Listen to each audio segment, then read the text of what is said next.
नमस्ते दोस्तों, तो आज आपको एक बड़ी ही अचंभित एवं भयानक रहस्यमय कहानी सुनाऊंगी जिसमें आपको कुछ नई रहस्यमय बातें की जानकारी होगी।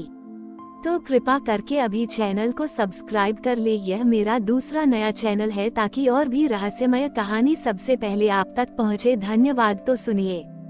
देव एक युवा भूवैज्ञानिक और शौकिया पुरातात्विक अन्वेषक को पहाड़ों की गहराइयों में छिपी पुरानी चीजों से हमेशा एक अजीब लगाव रहा था। केदारनाथ में उसका काम भूस्खलन के पैटर्न का अध्ययन करना था, लेकिन उसकी नजरें हमेशा कुछ और खोजती रहती थीं, कोई प्राचीन अवशेष, कोई भूला हुआ इतिहास। केदारनाथ मंदिर के पास काम करते हुए उसने अक्सर पुजारियों और स्थानीय लोगों से प्रलय घंटियों के बारे में सुना था। ये ऐसी घंटियां थीं जिनके बारे में कहा जाता था कि वे मंदिर के बनने से भी पहले से मौजूद थीं।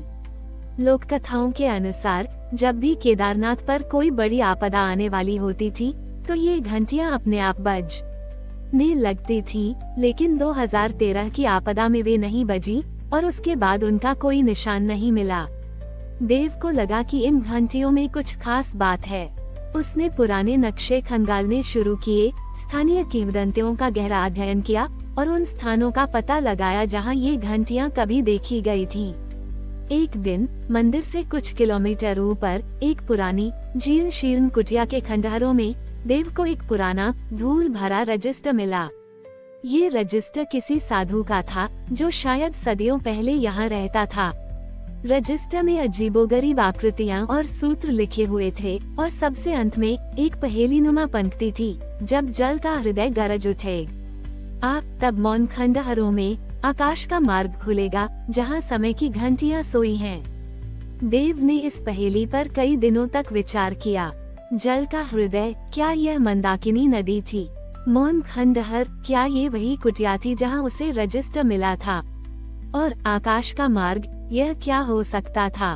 उसे अचानक 2013 की आपदा याद आई जब जल प्रलय आया था। क्या ये पहेली उस आपदा से जुड़ी थी? एक तूफानी रात को जब मंदाकिनी नदी पूरे वेग से बह रही थी और उसकी गर्जना घाटी में गूंज रही थी, देव को पहेली का दूसरा भाग याद आया, आकाश का मार्ग खुलेगा। उसे लगा कि यह कोई बहुत छोटी ही का मार्ग नहीं, बल्कि आध्यात्मिक या ऊर्जा का मार्ग हो सकता है। उस रात उसने रजिस्टर में बने एक अजीब प्रतीक को फॉलो किया जो उसे कुटिया के खंडहरों से कुछ दूरी पर एक विशाल चट्टान की ओर ले गया। चट्टान के नीचे एक छोटी सी दरार थी जिसे पहले उसने कभी नहीं देखा था। जैसे ही उसने दरार में झांका, उसे एक ठंडी हवा का झोंका महसूस हुआ और हवा में एक हल्की धातु जैसी गंध थी। उसने अपनी टॉर्च जलाई और हिम्मत करके अंदर घुसा। अंदर एक संकरी सुरंग थी जो नीचे की ओर जा रही थी। सुरंग के सिरे पर उसे एक छोटा सा कक्ष मिला। कक्ष के बीच में एक पत्थर का चबूतरा था और उस पर उसने कुछ देखा जो उसके दिल को थाम गया। वहाँ एक नहीं बल्कि 3 प्राचीन घंटियां थीं। वे न तो पीतल की थीं, न कांसे की। उनका धातु कुछ ऐसा था जो उसने पहले कभी नहीं देखा था, गहरा काला, लेकिन उसमें हल्की सी नीली चमक थी। घंटियां बिल्कुल शांत थीं, उन पर धूल तक नहीं थी, जैसे उन्हें अभी अभी रखा गया हो। देव ने सबसे बड़ी घंटी को छूने की कोशिश की। जैसे ही उसकी उंगलियां उस पर पड़ी, एक तेज लेकिन मौन ऊर्जा उसके शरीर में कौंध गई। उसे एक पल के लिए लगा कि वो किसी अलग समय रेखा में पहुंच गया है। उसने केदारनाथ को सदियों पहले देखा, भक्त, साधु, मंदिर का भव्य निर्माण, और फिर अचानक उसने खुद को 2013 की आपदा के ठीक पहले पाया। उसने देखा कि लोग भाग रहे थे, लेकिन फिर एक अदृश्य शक्ति ने समय को धीमा कर दिया और फिर जैसे कुछ हुआ ही नहीं। वह घबराकर पीछे हट गया। उसने महसूस किया कि ये सिर्फ घंटियां नहीं थीं, ये समय और ऊर्जा के संरक्षक थीं। वे आपदा को रोक नहीं सकती थीं, लेकिन वे शायद समय को इस तरह मोड़ सकती थीं कि मंदिर सुरक्षित रहे, या शायद वे एक समानांतर वास्तविकता बनाती थीं जहां मंदिर अछूता रहता था। और वे 2013 में इसलिए नहीं बजी क्योंकि वे शायद खुद को बचाने के लिए सो गई थीं। देव ने महसूस किया कि घंटियां एक प्राचीन ऊर्जा स्रोत से जुड़ी हुई थीं, जो शायद मंदिर के नीचे गहराई में मौजूद था। वे केवल तभी बजती थी जब उन्हें मंदिर की सुरक्षा के लिए किसी असाधारण ऊर्जा की आवश्यकता होती थी। उसने फैसला किया कि वह उन घंटियों को वहीं छोड़ देगा। उनका रहस्यमय उद्देश्य इंसानी समझ से परे था और उन्हें छेड़ने का मतलब प्रकृति के साथ खिलवाड़ करना था। देव ने धीरे से उस कक्ष को बंद कर दिया और सुरंग से बाहर निकल आया।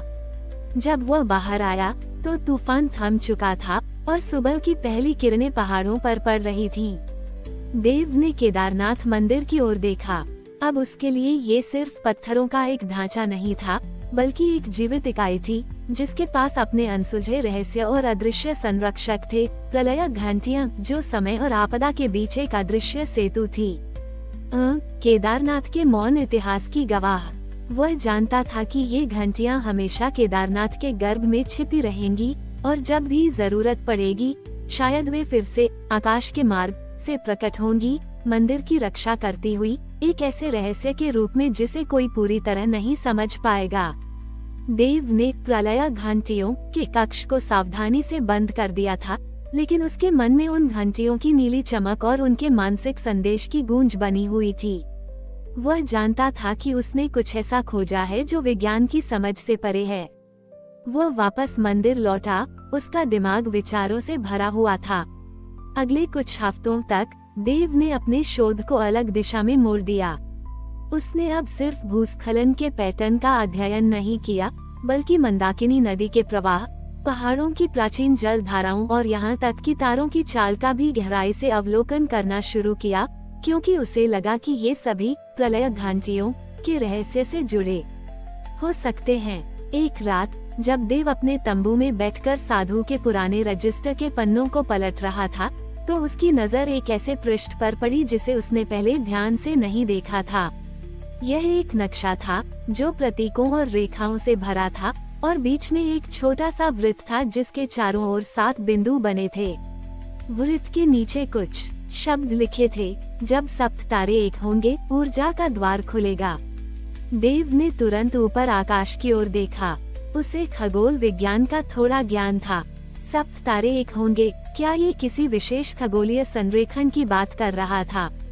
वह अपनी डायरी में लिखे उन दिनों की तारीखों को पलटने लगा जब उसने घंटियों को देखा था और जब 2013 की आपदा आई थी। उसे कोई सीधा संबंध नहीं मिला, लेकिन एक विचार उसके मन में कौंधा। क्या ये घंटियां किसी चक्रीय घटना से जुड़ी थीं?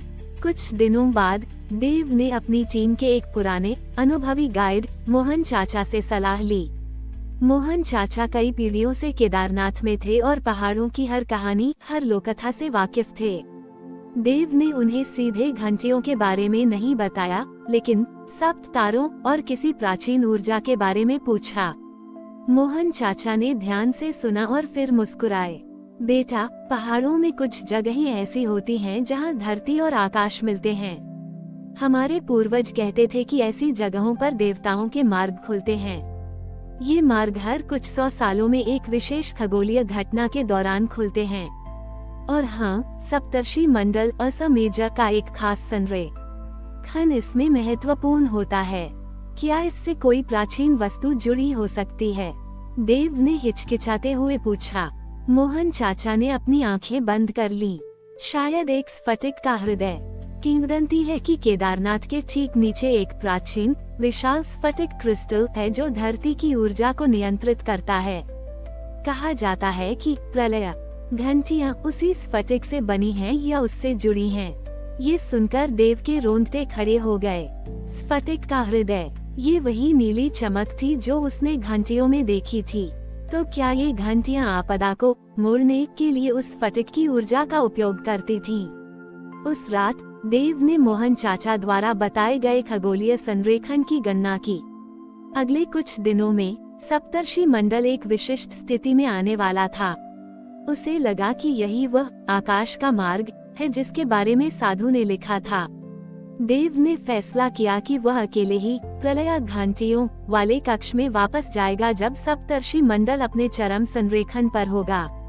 वह जानना चाहता था कि तब क्या होता है। निर्धारित रात को आकाश साफ था और तारे चमक रहे थे। सप्तर्षि मंडल ठीक उसी स्थान पर था जैसा कि गणना की गई थी। देव ने टॉर्च ली और तेजी से उस गुप्त सुर आगा की ओर बढ़ा। जैसे ही वह कक्ष में पहुंचा, उसने देखा कि तीनों घंटियां तेज नीली आभा से चमक रही थीं। कक्ष में हवा का एक अजीब सा खिंचाव था और एक धीमी गहरी गुंजन सुनाई दे रही थी, जैसे धरती खुद सांस ले रही हो। देव ने हिम्मत करके सबसे बड़ी घंटी के करीब कदम बढ़ाए। जैसे ही उसने उसके पास हाथ बढ़ाया, घंटियां तेजी से कांपने लगीं और नीली रोशनी इतनी तेज हो गई कि उसकी आंखें चौंधिया गईं। उसे लगा कि वह किसी ऊर्जा के बवंडर में फंस गया है। इस बार मानसिक संदेश और भी स्पष्ट था। उसने देखा कि केदारनाथ मंदिर की नींव के ठीक नीचे एक विशाल धड़कता हुआ स्फटिक का हृदय है, जो धरती की ऊर्जा को खींच रहा था। घंटियां उस स्फटिक से एक अदृश्य ऊर्जा जाल से जुड़ी थीं। जब भी कोई बड़ी प्राकृतिक आपदा आती, घंटियां उस स्फटिक से ऊर्जा खींचकर समय और स्थान को बड़े सूक्ष्म रूप से मोड़ देती, जिससे आपदा का मुख्य प्रभाव मंदिर को छू भी नहीं पाता। वे आपदा को रोकती नहीं थी, बल्कि उसे बाईपास करती थी, मंदिर को एक अलग सुरक्षित वास्तविकता में कुछ पलों के लिए ले जाती थी। देव को ये भी समझ आया कि 2013 की आपदा में वे क्यों नहीं बजीं।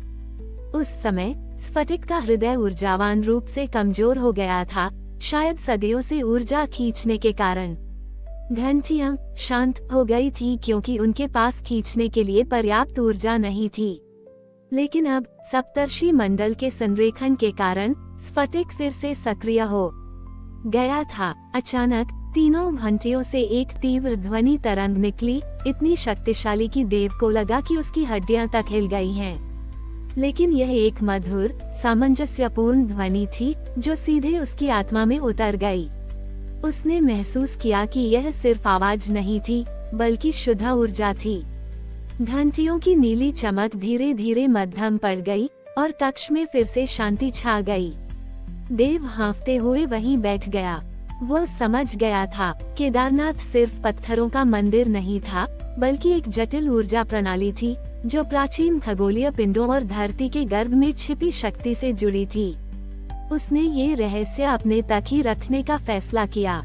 कुछ रहस्य ऐसे होते हैं जिन्हें इंसान को पूरी तरह से समझने की कोशिश नहीं करनी चाहिए, बल्कि बस उनका सम्मान करना चाहिए।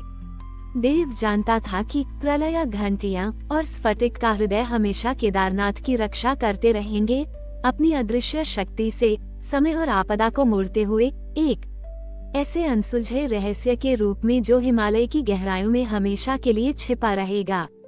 हमारी और भी आध्यात्मिक एवं अनोखी कहानियाँ देखने के लिए हमारे चैनल पर जाए तथा धार्मिक एवं पौराणिक अनोखी कहानियाँ हमारे चैनल पर है, कृपया जाके देखें तथा हमारे चैनल को सब्सक्राइब करके रखें और वीडियो लाइक जरूर करें। धन्यवाद।